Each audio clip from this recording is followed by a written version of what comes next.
ইরানের হামলার রেশ কাটতে না কাটতে এবার ইসরায়েলে একযোগে ড্রোন ও ক্ষেপণাস্ত্র হামলা চালিয়েছে লেবাননের শক্তিশালী সংগঠন হেজবুল্লাহ। ফলে লেবানন ইসরায়েল সীমান্তেও বেড়েছে উত্তেজনা। পৃথিবীতে যদি কোনো দুর্ভাগা রাষ্ট্রপ্রধান হয়ে থাকে তাহলে সেটা হলো বাংলাদেশের প্রধানমন্ত্রী শেখ হাসিনা। মানি লন্ডারিং মামলায় আজকে আমেরিকার আদালতে আসামি হলেন তার ছেলে সজীব ওয়াজেদ জয়। মার্কিন ভিসা বাতিল করা হয়েছে 51 জনের। এই তালিকায় রয়েছে আমলা, পুলিশ, রাজনীতিবিদ ও ব্যবসায়ী। কিন্তু আজ কিছুটা স্পষ্ট হলো যে আসলেই এই তথ্যটি গুজব নয়, কিংবা এই তথ্যটি যে সঠিক সেটা এখানে প্রকাশ পেয়েছে। আমি ওবায়দুল কাদেরকে বেশি কিছু বলবো না, আমি বলবো যে আপনার ভাই কাদের মির্জা তিনি বলে দিয়েছেন যে আপনার বাবা রাজাকার ছিল। একজন রাজাকারের সন্তান হিসেবে আপনি কিভাবে মুক্তিযুদ্ধই আপনি বিশ্বাস করেন না? যারা জিয়াউর রহমানের স্বাধীনতার ঘোষণাকে অস্বীকার করে, যারা জিয়াউর রহমান কোন সেক্টরে যুদ্ধ করেছে খুঁজে পায় না, তারা একমাত্র রাজাকারের সন্তান ছাড়া অন্য কেউ হতে পারে না। খালেদা জিয়া ঘোষণা দিল যে দেশের মানুষকে ডাল ভাত খাওয়াবে, সে ডাল ভাত খাওয়াতেও কিন্তু ব্যর্থ হয়েছিল। দর্শক, ইরান ইসরায়েল যুদ্ধের মধ্যেই ঘটে গেল আরেকটি ঘটনা। প্রিয় দর্শক, কি সেই ঘটনা এবং কেন হঠাৎ করে এই ঘটনাকে বাদ দিয়ে ওই ঘটনাটি তৎপর হয়ে উঠল? আশা করছি আজকের নিউজটি সম্পূর্ণ দেখলে সেই বিষয়টি ক্লিয়ারলি বুঝতে পারবেন। এমনকি প্রিয় দর্শক, এরই সাথে মাননীয় প্রধানমন্ত্রী শেখ হাসিনা বলেছেন বেগম খালেদা জিয়া বাংলাদেশের মানুষকে, বা যখন তিনি ক্ষমতায় ছিলেন তখন দেশের মানুষকে ডাল ভাত খাওয়াতে ব্যর্থ হয়েছে। এমনকি প্রিয় দর্শক, সেই সাথে তিনি কোরবানি ঈদকে উদ্দেশ্য করে এবং যারা কোরবানি দিবে তাদেরকে উদ্দেশ্য করেও কিছু চাঞ্চল্যকর মন্তব্য প্রকাশ করেছেন। তো প্রিয় দর্শক, সকলেই সেই ভিডিওটি দেখবেন। এমনকি প্রিয় দর্শক, এরই সাথে সাথে ডক্টর ফয়জুল হক আরও একটি তথ্য প্রকাশ করেছেন, যেখানে তিনি বলেছেন 51 জন বাংলাদেশিদের উপর বা বাংলাদেশির উপর নিষেধাজ্ঞা দিয়েছে আমেরিকা। কিন্তু প্রিয় দর্শক, এখন কথা হচ্ছে এই 51 জনের মধ্যে কারা রয়েছেন এবং কারা আর আমেরিকা যেতে পারবে না, সকল কিছুই বিস্তারিতভাবে একটু পরেই আপনারা জানতে চলেছেন। এমনকি প্রিয় দর্শক, এরই সাথে আরো একটি মর্মান্তিক ঘটনা জানতে চলেছেন, যেখানে বলা হয়েছে একজনের কারণে বিপদে পড়তে চলেছে আরেকজন। প্রিয় দর্শক, আমি আশা করছি আপনারা সকলেই আমার কথাটা শুনেই বুঝে ফেলেছেন কার কারণে কে বিপদে পড়তে চলেছে এবং কি কারণে বিপদে পড়তে চলেছে। এমনকি প্রিয় দর্শক, সেই সাথে সম্পূর্ণ ভিডিওটি দেখলেই বুঝতে পারবেন তার এই বিপদ আসলে খণ্ডানো কতটা কঠিন বা খণ্ডানো যাবে কিনা। তো আমি আর বেশি কথা বাড়াচ্ছি না, আপনাদের একে একে বিস্তারিতভাবে যে ভিডিওগুলোর অংশবিশেষ দেখিয়ে ভিডিওটা শুরু করেছিলাম সেই ভিডিওগুলোর অংশবিশেষের বিস্তারিত আলোচনা দেখাবো। তবে ভিডিওগুলো দেখানোর আগে বলি, যারা এখনো চ্যানেলটি সাবস্ক্রাইব করেননি সকলে চ্যানেলটি সাবস্ক্রাইব করে পাশে থাকা বেল আইকনটি বাজিয়ে দিবেন। আর যারা ইতিমধ্যেই সাবস্ক্রাইব করে রেখেছেন তাদের সকলকে অসংখ্য ধন্যবাদ। তো চলুন একটি লাইক দিয়ে আমরা ধারাবাহিকভাবে সবগুলো ভিডিও দেখে আসি। ইসরায়েলে ড্রোন ও ক্ষেপণাস্ত্র হামলা চালিয়েছে ইরান, যার প্রেক্ষিতে মধ্যপ্রাচ্য জুড়ে বিরাজ করছে তীব্র উত্তেজনা। শঙ্কা তৈরি হয়েছে আঞ্চলিক যুদ্ধের। সংঘাত এড়াতে ইরান ও ইসরায়েলকে সংযত থাকার আহ্বান জানিয়ে আসছেন বিশ্ব নেতারা। এদিকে ইরানের হামলার রেশ কাটতে না কাটতে এবার ইসরায়েলে একযোগে ড্রোন ও ক্ষেপণাস্ত্র হামলা চালিয়েছে লেবাননের শক্তিশালী সংগঠন হেজবুল্লাহ। ফলে লেবানন ইসরায়েল সীমান্তেও বেড়েছে উত্তেজনা। পাল্টাপাল্টি হামলা ঘিরে ইরানের সঙ্গে উত্তেজনার মধ্যেই ইসরায়েলের ড্রোন ও ক্ষেপণাস্ত্র হামলা চালিয়েছে হেজবুল্লাহ। তাদের হামলায় ইসরায়েলের 14 সেনা সদস্য আহত হয়েছেন। তাদের মধ্যে 6 জনের অবস্থা আশঙ্কাজনক। 18 এপ্রিল এক প্রতিবেদনে এই তথ্য জানায় রয়টার্স। প্রতিবেদনে বলা হয়েছে 17 এপ্রিল লেবানন থেকে ছোড়া এক বিস্ফোরকবাহী ড্রোন আরব আল আরামসে শহরের একটি কমিউনিটি সেন্টারে আঘাত আনলে 14 জন সেনা এবং 4 জন বেসামরিক ব্যক্তি আহত হয়েছে। ইসরায়েলের প্রতিরক্ষা বাহিনী বা আইডিএফ জানায় আহতদের মধ্যে 14 জন সেনা সদস্য রয়েছে। তাদের মধ্যে 6 জনের অবস্থা গুরুতর, তবে 4 বেসামরিক নাগরিকের সবাই সামান্য আহত হয়েছে। এই ঘটনার পর লেবানন সীমান্তে পাল্টা হামলা চালিয়েছে ইসরায়েল। পাল্টাপাল্টি হামলায় এখন উত্তপ্ত হয়ে উঠেছে লেবানন ইসরায়েল সীমান্ত। এরই মধ্যে হামলার দায় স্বীকার করে হেজবুল্লাহ বলেছে গাইডেড ক্ষেপণাস্ত্র ও বিস্ফোরক বোঝাই ড্রোন দিয়ে ইসরায়েলি সামরিক বাহিনীর ব্যবহৃত একটি ভবনকে লক্ষ্যবস্তু করেছে তারা। এর আগে 16 এপ্রিল লেবাননে হেজবুল্লাহর অবস্থান লক্ষ্য করে বিমান হামলা চালায় ইসরায়েল। এতে 2 কমান্ডার সহ 3 জন নিহত হন। সেই হামলার পাল্টা প্রতিশোধ নিতেই ইসরায়েলের সামরিক স্থাপনাকে লক্ষ্যবস্তু করেছে ইরানপন্থী এই গোষ্ঠীটি। গাজা যুদ্ধ শুরুর পর থেকেই পাল্টাপাল্টি হামলা চালিয়ে আসছে হেজবুল্লাহ ও ইসরায়েল। লেবানন সীমান্ত থেকে কখনো রকেট, কখনো ড্রোন, আবার কখনো ট্যাঙ্ক বিধ্বংসী ক্ষেপণাস্ত্র নিক্ষেপ করছে লেবাননের এই সংগঠনটি। ইসরায়েলের অন্যায়ের প্রতিবাদে সবচেয়ে সোচ্চার ইরান। বিভিন্ন সময় বিভিন্ন উপায়ে দেশটি ইসরায়েল ও তার মিত্রদের কুকর্মের প্রতিবাদে সরব থেকেছে। সম্প্রতি ইসরায়েলে সরাসরি ড্রোন ও মিসাইল আক্রমণ চালিয়ে জায়নবাদের ভিত্তি নাড়িয়ে দিয়েছে। তার রেশ না কাটতেই পাওয়া গেছে নতুন খবর। ইসরায়েলের বিরুদ্ধচারণের অংশ হিসেবে ভৌগোলিক অর্থনীতিকে ব্যাহত করার একটি আন্তর্জাতিক পরিকল্পনায় ইরানের ইসলামী বিপ্লবী গার্ডের ভূমিকা প্রকাশ হয়ে গেছে। একটি অত্যন্ত গোপনীয় নথি ফাঁস হয়েছে। ইরানের বিরোধী পক্ষের অ্যাক্টিভিস্ট ওয়াহিদ বেহেশতি নথিটি ফাঁস করেছেন। আইআরজিসির গোয়েন্দা নিরাপত্তা সংস্থার প্রধান ব্রিগেডিয়ার জেনারেল মাজিদ কাজেমির স্বাক্ষরিত একটি গোপনীয় চিঠি ছিল সেটা। মার্কিনীদের অভিযোগ, আইআরজিসির কার্যক্রম তত্ত্বাবধান, ইরানের সুশীল সমাজকে দমন, দ্বৈত নাগরিক সহ ইরানের ভিন্ন মতাবলম্বীদের গ্রেপ্তার করা এবং 2022 সালে মাহসা আমিনির মৃত্যুর প্রতিক্রিয়ায় ইরান জুড়ে দমন তত্ত্বাবধানের জন্য কাজেমি যুক্ত ছিলেন বলে দাবি করা হয়েছে। কথিত ওই চিঠিতে কি ছিল? 11 মার্চ 2024 তারিখের সেই চিঠির শিরোনাম জায়নবাদী শাসনের রাজনৈতিক বিচ্ছিন্নতার দিকে ফিলিস্তিনি পদক্ষেপের সমর্থন এবং উৎসাহ। আইআরজিসি গ্রাউন্ড ফোর্সের সাংস্কৃতিক ও মনস্তাত্ত্বিক অপারেশনে ডেপুটি কর্নেল মোহাম্মদ সাজেদি ফারকে সম্বোধন করে চিঠিতে বলা হয়েছে, ফিলিস্তিন ইস্যুতে সাম্প্রতিক ঘটনাবলী এবং ইউরোপ ও আমেরিকার দেশগুলোতে ফিলিস্তিনি সম্প্রদায়ের ওপর আল আকসা স্টর্ম অপারেশনের মনস্তাত্ত্বিক প্রভাবের পরিপ্রেক্ষিতে 15 এপ্রিল এবং অন্যান্য কার্যক্রমের সঙ্গে ইসরায়েলকে রাজনৈতিকভাবে বিচ্ছিন্ন করার লক্ষ্যে উল্লেখযোগ্য সমর্থন অর্জনের সিদ্ধান্ত নেওয়া হয়েছে। চিঠি ফাঁসের পাশাপাশি 5 এপ্রিলের সমাবেশ সম্পর্কিত প্রচারমূলক ভিডিও শেয়ার করেছে ওয়াহিদ বেহেশতি, যা সম্পর্কে কাজেমি চিঠিতে লিখেছেন, ভিডিও ক্লিপটি ফিলিস্তিনিদের সমর্থন করার মাধ্যমে ইউরোপ, মার্কিন যুক্তরাষ্ট্র, অস্ট্রেলিয়া এবং এশিয়ার সার্বজনীন শৃঙ্খলা বিঘ্নিত করার লক্ষ্যে একটি সম্মিলিত আন্দোলনের ঘোষণা। এটি একটি রাজনৈতিক আন্দোলন যার উদ্দেশ্য যতটা সম্ভব বিশৃঙ্খলা ও অস্থিতিশীলতা সৃষ্টি করা, যা ইরানের সঠিক লক্ষ্য। ইরান সরকার একাধিকবার স্পষ্টভাবে বলেছে যে তাদের লক্ষ্য হল আধুনিক সমাজকে ধ্বংস করা এবং একটি পৃথিবীব্যাপী ইসলামী রাষ্ট্র গড়ে তোলা। 15 এপ্রিল জনসাধারণকে পৃথিবীব্যাপী পুঁজির প্রবাহ বন্ধ করার জন্য লজিস্টিক হাবগুলোকে অবরুদ্ধ করতে ভৌগোলিক অর্থনৈতিক অবরোধ A15 ডাকনামের আন্দোলনে যোগ দিতে গাজা থেকে মুক্ত ফিলিস্তিন প্রতিষ্ঠার লড়াই করার আহ্বানে সাড়া দিতে আহ্বান জানানো হয়েছে ভিডিওতে। ইরান ইন্টারন্যাশনালে একটি সাক্ষাৎকারে ওয়াহিদ বেহেশতি অভিযোগ করেন, পশ্চিমা দেশগুলোতে যুবকদের লক্ষ্য করে মগজ ধোলাই কৌশল ব্যবহার করে বিশৃঙ্খলা সৃষ্টি করার জন্য এই ধরনের সমাবেশগুলো আইআরজিসির কৌশলের একটি উদাহরণ। গত 7 অক্টোবর ইসরায়েল হামাস যুদ্ধ শুরুর 1 মাসেরও কম সময়ের মধ্যে ইরানের শাসক খামেনি ইসরায়েলে তেল এবং খাদ্য রপ্তানি বন্ধের আহ্বান জানান এবং মুসলিম রাষ্ট্রগুলিকে জায়নবাদী শাসকদের সাথে অর্থনৈতিক সহযোগিতা বন্ধের আহ্বান জানান। খামেনির আহ্বানের পর ইয়েমেনের হুথিরা ড্রোন এবং ক্ষেপণাস্ত্র দিয়ে লোহিত সাগরে বাণিজ্যিক জাহাজগুলোকে টার্গেট করা শুরু করে। ওইসব আক্রমণে আন্তর্জাতিক জাহাজ চলাচল ক্ষতিগ্রস্ত হয়েছে। হুথি ঘাঁটিতে বিমান হামলা চালিয়েছে যুক্তরাষ্ট্র ও যুক্তরাজ্য। ভিডিওটি সোশ্যাল মিডিয়ায় বামপন্থী গোষ্ঠীগুলো ব্যাপকভাবে প্রচার করেছে। দর্শকদেরকে ভিডিওটি A15 ওয়েবসাইটে যেতে বলে। সেখানে মিডিয়া, রাজনৈতিক, পুলিশি এবং জায়নবাদী চাপ প্রতিরোধ করার জন্য সদস্যদের মধ্যে সংহতি চুক্তি ফিচার করা রয়েছে। খালেদা জিয়া ঘোষণা দিল যে দেশের মানুষকে ডাল ভাত খাওয়াবে। সে ডাল ভাত খাওয়াতেও কিন্তু ব্যর্থ হয়েছিল। এরপর 2007 সালে আসলো তত্ত্বাবধায়ক সরকার। আপনাদের মনে আছে, ফখরুদ্দিন সাহেব প্রধান উপদেষ্টা, ইয়াজুদ্দিন সাহেব রাষ্ট্রপতি, সেনাপ্রধান মঈনুদ্দিন, মেজর জেনারেল মঈনুদ্দিন আবার ঘোষণা দিলেন আলু খাওয়ার জন্য। আলুর হাজার পথের আলুর নানা রকমের তৈরি করা হলো এবং তার আবার প্রদর্শনী হলো বেশ উন্নত হোটেলে, যে মানুষ ভাত পাচ্ছে না তাতে কি আছে, আলু খাবে। তো কেউ আমাদের ডাল ভাত খাওয়াতে চাইলো, কেউ আমাদের আলু খাওয়াতে চাইলো। মাছে ভাতে বাঙালি আমরা, তা আমার মাছে ভাতে বাঙালি মাছ ভাত পেলেই তো যথেষ্ট। সেটাই তো আমরা চাই, বলেন ঠিক কিনা? সেটাই তো আমাদের লক্ষ্য। কাজে আমরা সেদিকেই দৃষ্টি দিয়েছি। এখন অন্তত বলতে পারি মাছ ভাতের অভাবটা নাই, ডাল ভাতের অভাব নাই। তবে মানুষের চাহিদা এখন মাংস, আরও বড় বড় মাছ সবকিছু খাবে। আমাদের দেশে প্রতিদিনই পশু জবাই হয়, কিন্তু আমি বলবো সেটা খুব স্বাস্থ্যসম্মতভাবে করা হয় না। সেই ক্ষেত্রে আমার অনুরোধ থাকবে, আমাদের মন্ত্রণালয় তো আছেই, তাছাড়া যারা আপনারা বেসরকারি খামারি আছেন, কারণ আমরা বেসরকারি খাতকেই বেশি উৎসাহিত করতে চাই, তাদেরকেই আমরা বেশি সুবিধা দিতে চাই, কারণ এগুলি সব সরকারিভাবে হয় না, এটা বেসরকারিভাবে, তাতে কর্মসংস্থান সৃষ্টি হয়। আমাদের যুব সমাজ, শিক্ষিত যুব সমাজ এগিয়ে আসুক, সেটাই আমরা চাই। সেই ক্ষেত্রে যেমন একটা পশু জবাই দিতে হলে সেটাকে জবাই দেওয়ার তার ছুরি কাঠি যা প্রয়োজন হয়, কোনোটা জং ধরা, কোনোটা খারাপ, সেগুলি যেন না থাকে।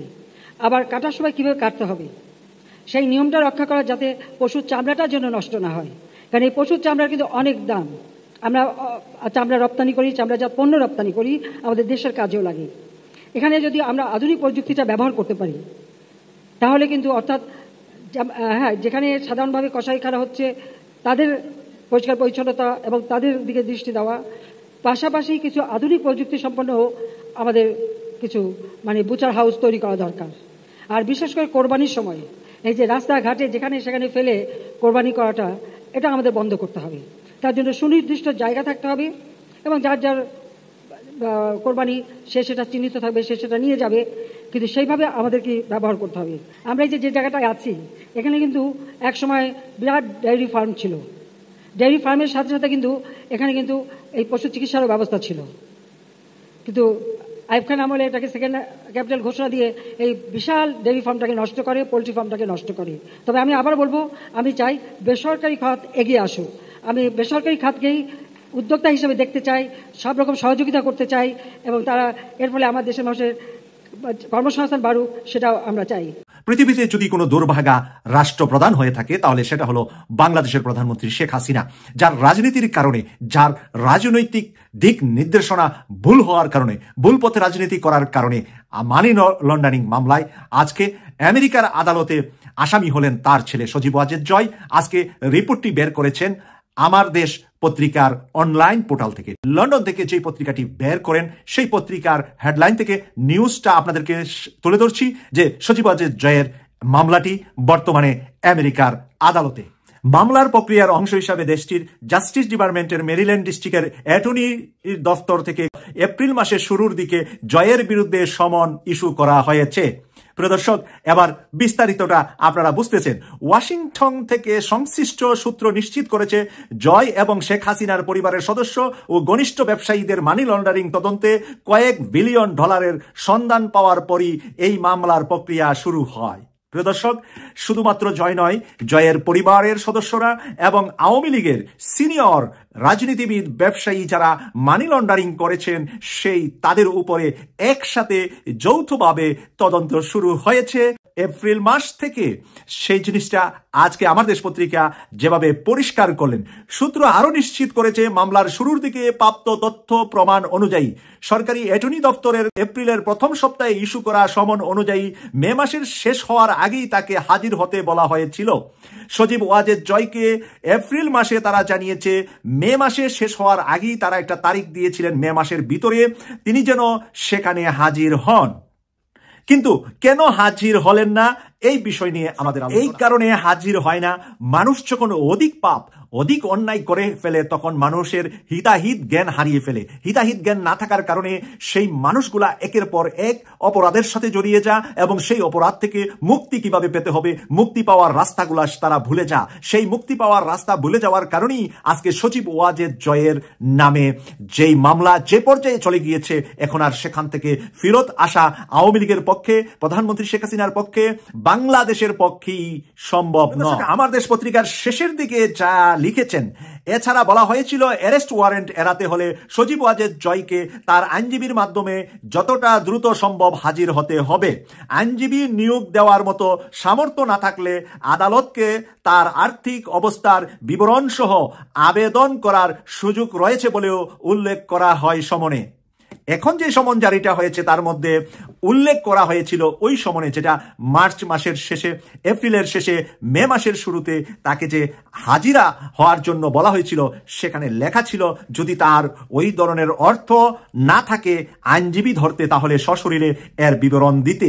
কিন্তু বিবরণ দেওয়ার কারণে, বিবরণ দেওয়ার মতো তার কাছে সেই রকম কাগজপত্র না থাকার কারণে অবৈধ টাকার বৈধ হিসাব দেওয়া, আমেরিকাতে $1 অবৈধভাবে আপনি উপার্জন করেছেন, সেটা যদি প্রমাণিত হয় আপনার জেল 1 বছর থেকে 50-60 বছর হতে পারে। প্রিয় দর্শক, সেই জায়গায় চলে গিয়েছে আজকে সজীব ওয়াজেদ জয়।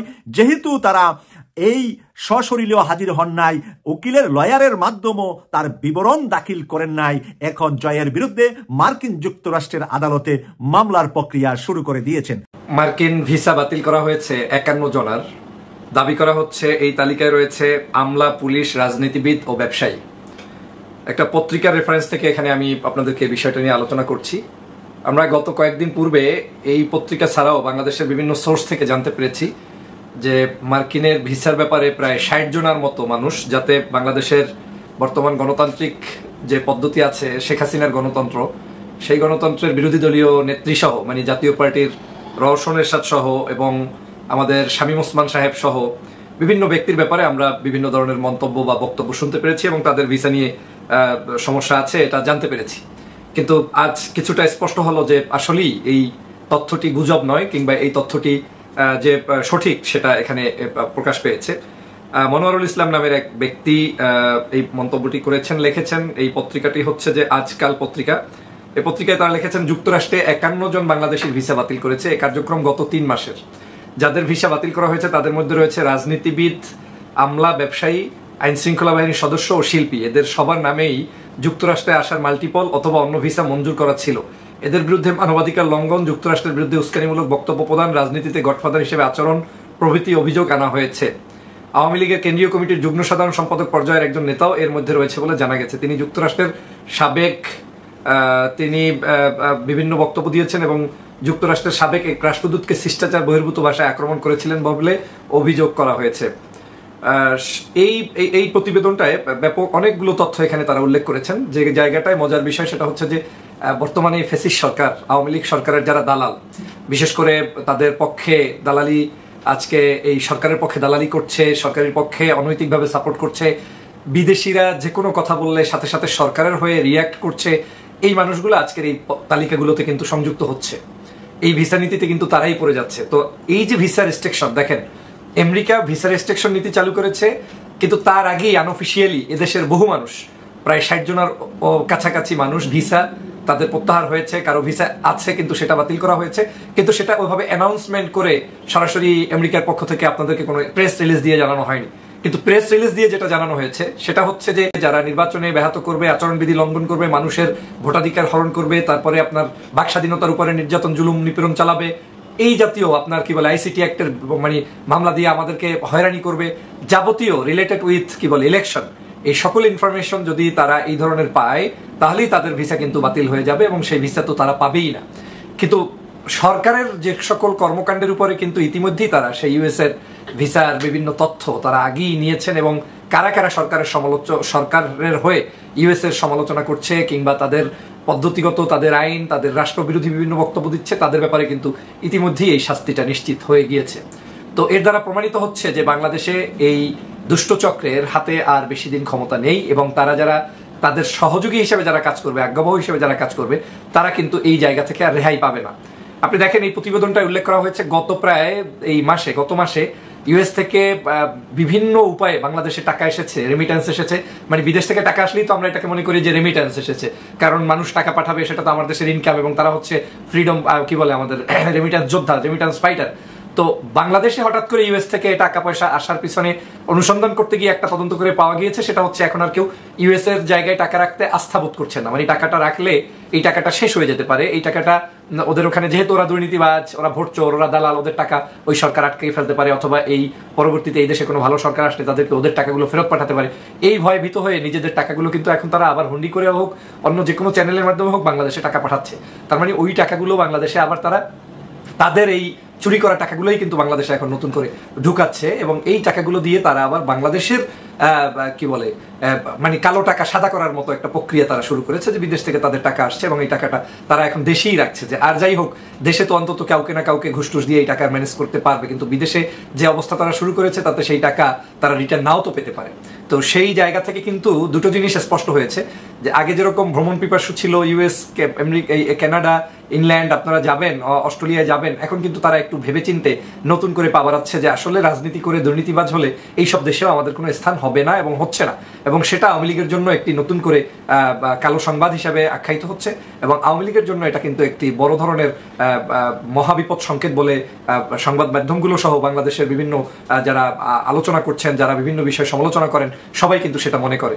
ওবায়দুল কাদেরকে চিকিৎসা করানো দরকার, আজকে তাকে সেই পাবনায় পাঠানো উচিত। আজকে তিনি মানসিক ভারসাম্যহীন হয়ে পড়েছে। এই সমস্ত পাগল দিয়ে বাংলাদেশ চলে না। আমি ওবায়দুল কাদেরকে বেশি কিছু বলবো না, আমি বলবো যে আপনার ভাই কাদের মির্জা তিনি বলে দিয়েছেন যে আপনার বাবা রাজাকার ছিল, একজন রাজাকারের সন্তান হিসেবে আপনি কিভাবে মুক্তিযুদ্ধই আপনি বিশ্বাস করেন না? যারা জিয়াউর রহমানের স্বাধীনতার ঘোষণাকে অস্বীকার করে, যারা জিয়াউর রহমান কোন সেক্টরে যুদ্ধ করেছে খুঁজে পায় না, তারা একমাত্র রাজাকারের সন্তান ছাড়া অন্য কেউ হতে পারে না। আজকে আওয়ামী লীগের মন্ত্রী পরিষদে যারা আছে সবাই চোর ডাকাতে ভরা। একজন আদম ব্যবসায়ী তিনি আজকে সেই বিদেশে কারাগারে আছে, যিনি শেখ হাসিনার এমপি ছিলেন। প্রিয় দর্শক, আমি আশা করছি আপনারা সকলেই অত্যন্ত মনোযোগ সহকারে সবগুলো ভিডিওই দেখেছেন। এমনকি প্রিয় দর্শক, যদি এই ভিডিওগুলো সম্পর্কে আপনাদের কোনো মতামত থেকে থাকে তাহলে তো অবশ্যই জানাবেন। সবশেষে জানাবেন আপনি কোন জায়গা থেকে আজকের এই নিউজটি দেখেছেন। তো প্রিয় দর্শক, নিউজটি ছিল মূলত এ পর্যন্তই। ফিরছি আগামী ভিডিওতে নতুন কোনো টপিকে। আল্লাহ হাফেজ।